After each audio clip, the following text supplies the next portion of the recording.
का सुल्तान में अब आगे सुनिए, खूनी परछाई और अपनों का धोखा। आह आह, आर्यन के मुंह से एक दबी हुई चीख निकल गई। उसे ऐसा लगा जैसे किसी ने उसके सीने में एक अदृश्य वैक्यूम क्लीनर डाल दिया हो और उसके शरीर से उसकी सारी जान, उसकी एक एक बूंद एनर्जी खींच ली हो। पलक झपकते ही उसका हंसता खेलता चेहरा किसी मुर्दे की तरह पीला पड़ गया। उसके माथे से ठंडे पसीने की मोटी मोटी बूंदें टपक कर जमीन पर गिरने लगी। उसकी सांसें उखड़ने लगी थीं। गेम की स्क्रीन के अंदर का नजारा कुछ और ही खौफनाक कहानी बयां कर रहा था। आर्यन की सारी प्राइमोर्डियल एनर्जी सोखने के बाद उस पारदर्शी कंपेनियन एग के अंदर बहती वो लाल रोशनी अब किसी ज्वालामुखी की तरह उबलने और चमकने लगी थी। उस तेज रोशनी ने पूरे के पूरे कंपेनियन एग को एक गहरे लाल रंग में रंग दिया था, जिससे वो अब कोई आम अंडा नहीं बल्कि खून से सना हुआ एक धड़कता हुआ ब्लड क्रिस्टल जैसा दिखने लगा था। और फिर खामोशी को चीरते हुए एक आवाज आई, चटक। अंडे के छिलके पर एक दरार पड़ी। वो दरार बड़ी हुई और अंडा एक झटके में चटक कर खुल गया। स्क्रीन से एक तेज लाल चमक बाहर निकली। गेम के अंदर से एक खून के रंग की भयानक म्यूटेटेड विगर एंट की परछाई स्क्रीन से बाहर उछली और एक लेजर बीम की तरह सीधे आर्यन के असली शरीर में समा गई। ठीक उसी पल आर्यन के रोंगटे खड़े हो गए। उसे महसूस हुआ जैसे कोई बहुत ही प्राचीन, दानवी और अजीब सी ताकत उसके खून में, उसकी नसों में घुस गई हो। ऐसा लगा जैसे उस ताकत में कोई मशीन नहीं बल्कि अपनी खुद की एक जिंदा रूह, अपनी खुद की एक जान हो। हालांकि उस एहसास को इंसानी शब्दों में बयां करना नामुमकिन था, लेकिन वो ताकत एक बहुत ही जादुई और टेलीपैथिक तरीके से आर्यन के दिमाग में एक संदेश भेज रही थी। आर्यन के दिमाग में एक भारी गूंजती हुई और वफादारी से भरी आवाज गूंजी, मैं अपनी जान तुम्हें सौंपता हूँ, मैं अपनी जान तुम्हें सौंपता हूँ, मैं अपनी जान तुम्हें सौंपता हूँ। जैसे ही ये रूहानी आवाजें आर्यन के दिमाग में गूंजी, उसके शरीर में दौड़ने वाली वो उबलती हुई लाल ताकत अचानक शांत होने लगी। वो सारी की सारी एनर्जी उसके बाएं हाथ के पिछले हिस्से हथेली के पीछे की तरफ जमा होने लगी। आर्यन ने अपनी कांपती हुई आंखों से देखा कि उसके हाथ की स्किन के अंदर कुछ लाल रंग का लिक्विड घूम रहा है। धीरे धीरे उस लाल ताकत ने उसके हाथ पर खून के रंग की एक बहुत ही खौफनाक और डिजाइनर चींटी का निशान बना लिया। वो निशान किसी सस्ते स्टिकर जैसा नहीं था, बल्कि वो किसी प्राचीन ब्लड टैटू जैसा लग रहा था, जो सीधा उसकी स्किन के अंदर उकेरा गया था। आर्यन ने एक पल के लिए अपनी सांस रोकी और फिर बिना सोचे समझे तुरंत अपनी स्कूल शर्ट की आस्तीन नीचे कर ली। उसने अपना बायां हाथ अंदर सिकोड़ लिया ताकि दुनिया का कोई भी इंसान, चाहे वो कितना भी तेज क्यों ना हो, उसके हाथ के पिछले हिस्से पर बने इस रहस्यमयी चींटी के निशान को न देख पाए। स्मार्टनेस इसमें नहीं कि तुम क्या कर सकते हो, स्मार्टनेस इसमें है कि तुम क्या छुपा सकते हो। डायमेंशनल इतिहास की किताबों में आर्यन ने पढ़ा था कि कंपेनियन बीस्ट्स की मौजूदगी बहुत ही रहस्यमयी और डरावनी होती है। वे एक तरह से इंसानों पर पलने वाले पैरासाइट्स की तरह होते हैं। वे अपने मालिक की आत्मा और खून से जुड़ जाते हैं और वे अपने मालिक के साथ ही जीते और मरते हैं। अगर आर्यन को कुछ होता तो यह चींटी भी मर जाती। आर्यन ने अपनी सांसों को काबू में किया और कांपते हाथों से फोन की स्क्रीन पर गेम के अंदर की स्टैट्स पर एक नजर डाली। सच में उस गेम के स्टेटस बार में कंपेनियन बीस्ट वाले खाली कॉलम के आगे अब म्यूटेटेड विगर एंटे का एक नया और चमकता हुआ लाल नाम जुड़ गया था। आर्यन ने अपनी उंगली से उस नाम पर टैप किया और उस खौफनाक चींटी के स्टैट्स उसकी स्क्रीन पर खुल गए।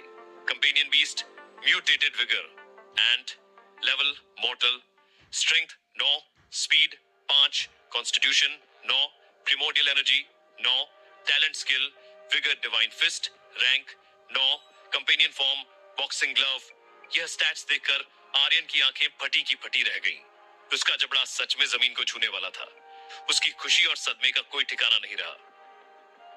अरे देवा, ये तो साला मुझसे भी बड़ा गुंडा निकला, आर्यन मन ही मन चिल्लाया। एक म्यूटेटेड विगर एंट के ये स्टैट्स किसी भी टॉप लेवल के मॉर्टल इंसान के चक्के छुड़ाने के लिए काफी थे। उसकी स्ट्रेंथ 9, कॉन्स्टिट्यूशन 9 और प्राइमोर्डियल एनर्जी भी 9 थी। और सबसे बड़ा खजाना तो उसकी टैलेंट स्किल थी। उसके पास रैंक 9 की विगर डिवाइन फिस्ट थी। आर्यन का दिमाग तेजी से कैलकुलेशन करने लगा। मेरी खुद की वज्रमुष्टि अब भी रैंक 7 पर है। अगर मैं इस चींटी को बाहर बुलाता हूं तो यह ठीक वैसा ही है जैसे मेरे पास मेरे जैसा ही एक और, लेकिन मुझसे भी ज्यादा ताकतवर और खूंखार साथी आ गया हो। यह तो एक चलता फिरता टैंक है। आर्यन की उंगलियां खुजलाने लगीं। वो उसे तुरंत इसी वक्त बाहर बुलाकर देखना चाहता था कि वो असल जिंदगी में कैसा दिखता है, क्योंकि उसने गेम में तो बस एक 2D कार्टून स्टाइल में बनी म्यूटेटेड विगर एंट ही देखी थी। उसे नहीं पता था कि असलियत में वो कितनी बड़ी और कैसी दिखती है। लेकिन अपने चारों तरफ नजर घुमाते ही आर्यन को याद आया कि वो अभी स्कूल के ग्राउंड में है। Control Majnu, control! आर्यन ने खुद को डांटा। अगर वो इस भरी दोपहरी में स्कूल के मैदान में एक मॉर्टल स्टेज के कंपेनियन बीस्ट को बाहर बुलाता तो टहलका मच जाता। पूरे शहर का, बल्कि पूरी फेडरेशन का ध्यान उस पर चला जाता। ऊपर से आर्यन के पास इस बात का कोई अच्छा, सच्चा या झूठा बहाना भी नहीं था कि उसके पास यह बेशकीमती म्यूटेटेड विगर एंट आखिर आया कहां से। लोग उसे ब्लैक मार्केट का चोर या किसी सिंडिकेट का एजेंट समझ लेते। दूर ग्राउंड के बीचों बीच पसीना बहा रहा विशाल चुपके से आर्यन को ही घूर रहा था। आर्यन के उस पीले और कमजोर चेहरे को देखकर विशाल ने उदास होकर मन ही मन कहा, इस आर्यन को देखो, वो साला गेम खेलते खेलते पीला पड़ गया है। उसे ठंडा पसीना आ रहा है। वो कितना कमजोर और बीमार लग रहा है। अगर मैंने खुद अपनी आंखों से डिवाइस रूम में उसकी वो दानवी स्ट्रेंथ और प्राइमोर्डियल एनर्जी स्किल न देखी होती तो मैं सच में यही सोचता कि वो टीबी का मरीज है या कोई हारा हुआ आशिक है। विशाल या स्कूल के किसी भी इंसान को यह नहीं पता था कि आर्यन के इस बीमार और कुपोषित दिखने की असली वजह क्या थी। वो कोई डिप्रेशन में नहीं था। उसकी वजह यह थी कि वो पिछले 1 महीने से हर रात गेम में खुद को जिंदा करने के लिए लाइफ के तौर पर अपने ही खून की ताजा बूंदों का इस्तेमाल कर रहा था। हालांकि हर बार उंगली में पिन चुभाकर निकाली गई खून की एक बूंद ज्यादा नहीं होती थी, लेकिन एक दिन में सैकड़ों बार मरना और सैकड़ों बार ऐसा करने से उसने अनजाने में ही अपना काफी ज्यादा खून खो दिया था। इसी खून की कमी से आर्यन थोड़ा पीला, डार्क सर्कल्स वाला और कमजोर दिखने लगा था, जैसे वो कुपोषण या एनीमिया का शिकार हो गया हो। और यही वो इकलौती वजह थी कि मिस्टर कुशाल, टीचर्स और बाकी स्टूडेंट्स मानते थे कि आर्यन सच में बर्बाद हो चुका है। दुनिया की नजरों में उसका वो पीला और थका हुआ चेहरा किसी हार के गम में डूबे, डिप्रेशन के शिकार इंसान की एक बेहतरीन मिसाल जैसा था। चेहरे की रंगत पे मत जा गालिब। अक्सर बीमार दिखने वाले लोग मौत के सौदागर होते हैं। दोपहर की ट्रेनिंग खत्म हुई। स्कूल की आखिरी घंटी बजते ही आर्यन किसी तूफान की तरह वहां से निकला और सीधे अपने घर की तरफ दौड़ पड़ा। अपने खाली और शांत घर में घुसते ही आर्यन ने सबसे पहले दरवाजा अंदर से लॉक किया और लिविंग रूम के सारे पर्दे कसकर खींच दिए। कमरे में एक हल्का सा अंधेरा छा गया। अब वक्त आ गया था। आर्यन लिविंग रूम के बीचों बीच खड़ा हुआ। उसने अपनी आस्तीन ऊपर की और अपने बाएं हाथ के पिछले हिस्से पर बने उस लाल टैटू को घुरा। उसने अपने दिमाग से उस टैटू को निर्देश दिया, कंपेनियन फॉर्म। अगले ही पल एक जादू हुआ। उसके हाथ के पिछले हिस्से पर बना वो चींटी का निशान एक शानदार खून की तरह लाल रोशनी में चमक उठा। उस निशान का लाल रंग ऐसा लगा जैसे वो सच में जिंदा हो गया हो। वो टैटू पिघलकर उबलते हुए खून की एक धारा में बदल गया और आर्यन की हथेली पर बहने लगा। जल्द ही उस लाल लिक्विड ने उसकी हथेली को, उसकी उंगलियों को और उसकी कलाई को पूरी तरह से ढक लिया। और फिर वो खून एक बहुत ही भारी, फौलादी और डिजाइनर बॉक्सिंग ग्लव में बदल गया। यह ग्लव कोई आम लेदर का दस्ताना नहीं था। वो न तो सोने का था और न ही जेड का। वो ऐसा लग रहा था जैसे वो किसी एलियन जीव के मजबूत लाल कवच से बना हो। उस बॉक्सिंग ग्लव के पिछले हिस्से पर एक फिगर एंट का बहुत ही खतरनाक निशान उभरा हुआ था। आर्यन ने अपने बाएं हाथ पर बने उस लाल फौलादी बॉक्सिंग ग्लव को देखा। उसे महसूस हुआ जैसे उसकी बाईं मुट्ठी में एक दानवी और जबरदस्त ताकत भर गई हो।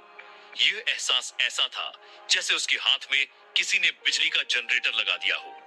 उसे पक्का यकीन था कि अगर वो अभी इस ग्लव से हवा में मुक्का मारता तो वो एक असली टैंक को भी उड़ा सकता था।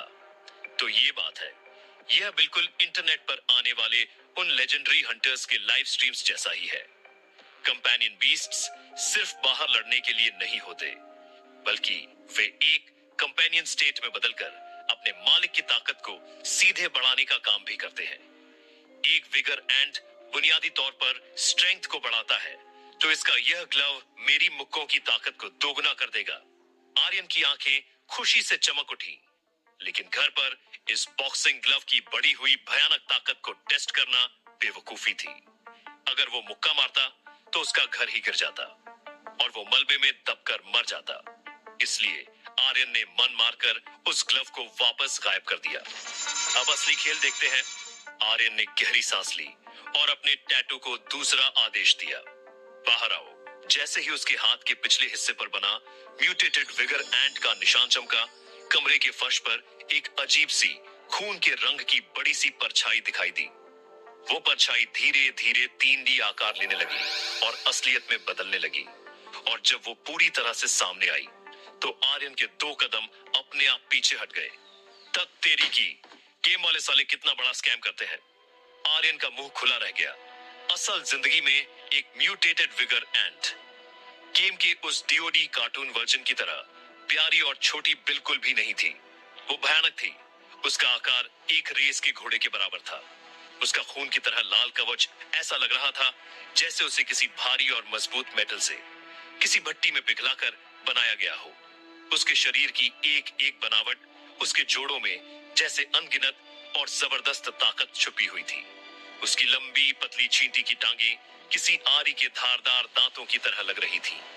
उसके सिर पर लगे दोनों फीलर किसी मजबूत स्टील के नुकीले भालों जैसे लग रहे थे।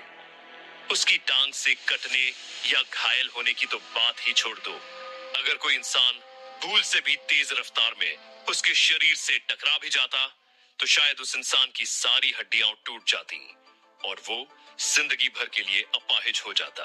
उसे इतने पास से अपने ही लिविंग रूम में देखने पर आर्यन के दिमाग पर एक गहरा असर पड़ा। उसमें एक खतरनाक और शैतानी खूबसूरती थी। जहां एक तरफ उसे देखकर आर्यन को डर से कंपी छूट रही थी, वहीं दूसरी तरफ उसे अपने वश में करने का, उसकी पीठ पर सवारी करने का एक पागलपन भरा मन भी कर रहा था। चीते की चाल, बाज की नजर और आर्यन की चींटी पर संदेह नहीं करते। आर्यन ने हिम्मत की, वो आगे बढ़ा और उस घोड़े जितनी बड़ी म्यूटेटेड विगर एंट की चौड़ी पीठ पर छलांग लगाकर बैठ गया। उसने उसे अपने लिविंग रूम में एक छोटा सा चक्कर लगाने का आदेश दिया। चींटी ने आज्ञा मानी और आगे बढ़ी, लेकिन बदकिस्मती से आर्यन का लिविंग रूम एक घोड़े जितनी बड़ी चींटी के लिए बहुत छोटा था। उसके आरी जैसे पैरों से सोफे का कवर फट गया और टीवी की टेबल से टकराकर एक गमला टूट गया। अरे रुक रुक जा मेरी माँ। आर्यन ने जल्दी से उसे रोक दिया। उसे ज्यादा मजा नहीं आया, घर का नुकसान हो रहा था। अगली बार जब मौका मिलेगा तो मैं तुम्हें डायमेंशनल जोन में बाहर घुमाने ले जाऊंगा, तब हम दोनों मिलकर तबाही मचाएंगे। आर्यन ने उसे वापस टैटू के रूप में सिकोड़ लिया। जब तक जान पर न बनाए, आर्यन किसी को भी इस म्यूटेटेड विगर एंट की मौजूदगी के बारे में बताने का कोई इरादा नहीं रखता था। हालांकि दुनिया की नजरों में मॉर्टल स्टेज के कंपेनियन बीस्ट्स बहुत कम मिलते थे, लेकिन फिर भी वे लेजेंडरी स्टेज के खौफनाक बीस्ट्स के सामने कहीं ज्यादा कमजोर थे। इसे आजाद दुनिया में दिखाकर फालतू का ध्यान खींचने का कोई फायदा नहीं था, लेकिन इस कंपेनियन एग के मिलने से आर्यन के अंदर एक नई आग लग गई थी। वो और भी ज्यादा मेहनती हो गया था। उसे समझ आ गया था कि यह फोन सच में एक जादू की छड़ी है। वो रातों को जागकर अपनी उंगलियां सुन्न होने तक फोन पर एंट एस नेस्ट में ग्राइंडिंग करता रहा, इस उम्मीद में कि शायद उसे कोई और बड़ा खजाना या कोई नई स्किल मिल जाए। दिन हवा की तरह उड़े। कोलाज एंट्रेंस के एग्जाम का वो खौफनाक हफ्ता सिर पर आ चुका था। एग्जाम से ठीक एक दिन पहले आर्यन हमेशा की तरह स्कूल जल्दी जाने लगा, इस उम्मीद में कि वो अपनी नींद पूरी करने के लिए क्लास की बैक बेंच पर आराम से सो पाएगा। लेकिन जैसे ही वो स्कूल के मेन गेट पर पहुंचा, उसके कदम रुक गए। उसने देखा कि विशाल गेट के पास एक कोने में खड़ा है। उसका चेहरा उतरा हुआ था और वो बहुत ही अजीब और डरा हुआ लग रहा था। आर्यन को अपनी तरफ आते देखकर विशाल जल्दी से आगे आया। वो आर्यन से नजरें नहीं मिला पा रहा था। उसके चेहरे पर एक अजीब सा गिल्ट और डर का भाव था। उसने अपने दांत भींचे, गहरी सांस ली और हकलाते हुए कहा, आर्यन भाई, मुझे माफ कर देना। मेरे एक पुराने दोस्त ने मुझे अचानक अपनी टीम में शामिल होने के लिए बुला लिया है। मैं तुम्हारे साथ एक ही टीम में नहीं रह सकता। मैं कॉम्बैट टेस्ट के लिए तुम्हारी टीम छोड़ रहा हूं। यह कहकर विशाल ने आर्यन को कुछ और पूछने या कहने का मौका दिए बिना लगभग वहां से दौड़ लगा दी। वो ऐसे भागा जैसे कोई भूत उसके पीछे पड़ा हो। आर्यन अपनी जगह पर सुन्न खड़ा रह गया। वो थोड़ा चौंक गया। उसे समझ नहीं आया कि उस घमंडी लड़के को अचानक क्या हो गया है। टेस्ट शुरू होने में अब मुश्किल से 24 घंटे बचे थे और वो ऐन मौके पर अपनी ही बनाई हुई टीम बदल रहा था। ये कोई मजाक था? पता नहीं विशाल के इस तरह अचानक टीम छोड़ने के बाद रिया के पास कोई बैकअप प्लान है या नहीं। इतनी देर में कोई दूसरा ताकतवर टीम में ढूंढना आसान नहीं है। आर्यन अपने दिमाग में टीम के कॉम्बिनेशन को सेट करता हुआ स्कूल के अंदर चला गया। वो इसी मामले के बारे में सोच ही रहा था कि गलियारे में मुड़ते ही उसने युवराज को अपने सामने खड़ा पाया। युवराज का भारी भरकम शरीर थोड़ा झुका हुआ था। अरे युवराज, सही वक्त पर मिले। क्या तुम्हें विशाल की टीम छोड़ने के बारे में पता है? वो पागल हो गया है क्या? आर्यन ने सीधा सवाल पूछा। युवराज यह सुनकर चौंक गया, लेकिन फिर उसने अपना सिर नीचे झुका लिया। उसने आर्यन को एक बहुत ही अजीब पछतावे और दुख से भरे भाव से देखा। आर्यन, मुझे माफ कर देना। मैं नहीं जानता कि विशाल ने क्या किया है, लेकिन किसी ऐसी वजह से जिसे मैं बता नहीं सकता। मैं भी तुम्हारे साथ कल कॉम्बैट टेस्ट नहीं दे सकता। मैं भी टीम से बाहर हूं। आर्यन ने युवराज की आंखों में देखा और उसे अपने सीने के अंदर एक बहुत ही अजीब और बुरा एहसास होने लगा। यह कोई इत्तेफाक नहीं था। क्यों युवराज? कल एग्जाम है। आखिर ऐसा क्या हुआ है? आर्यन ने युवराज के कंधे पर हाथ रखते हुए सख्ती से पूछा। मुझसे मत पूछो आर्यन। बस इतना समझ लो कि यह मेरी मजबूरी है, मेरी गलती है। युवराज के चेहरे पर एक गहरा पछतावा था और वो आर्यन से नजरें चुराता हुआ झुककर जल्दी से वहां से चला गया। आर्यन वहीं खड़ा रहा। ग्राउंड खिसक रहा था। झुंड में तो सुअर आते हैं, शेर अकेला आता है। कुछ देर बाद जब आर्यन ने रिया को क्लास के बाहर देखा तो वो उसके पास नहीं गया। रिया खुद चलकर उसके पास आई। आर्यन उसके चेहरे पर लिखे तनाव, हार और बेबसी के भाव से ही समझ गया कि विक्रमगढ़ की क्वीन क्या कहने वाली है। मुझे माफ कर देना आर्यन। रिया ने आर्यन के सामने आकर काफी देर चुप रहने के बाद एक भारी आवाज में कहा।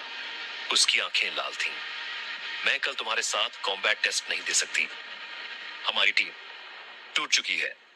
एक के बाद एक पूरे शहर की सबसे मजबूत मानी जाने वाली टीम के तीनों साथी आर्यन का साथ छोड़ चुके थे।